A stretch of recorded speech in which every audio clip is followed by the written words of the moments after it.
Ayan, hello guys. Ayan ang aming heater na ngayon ay naka-off siya kasi naka-timer. Ayan. Kaya, ang ginawa natin, ayan, yun palang aircon. Pwede mo siyang gawing heater. Ayan, double purpose. Pwede siya pag winter at pwede din siya sa summer. Yan ang ating aircon. Siya naman ngayon ay heater. Nag-heater.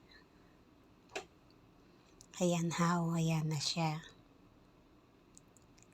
Ayan, pindutin natin yung mode. Hanapin natin. Auto, hindi pa. Ayan, cool, hindi pwede. Ayan, dry. At ayan yung heat, yan. Diyan natin siya ilagay. Ayan, naiinitan na ako yan. Thank you for watching.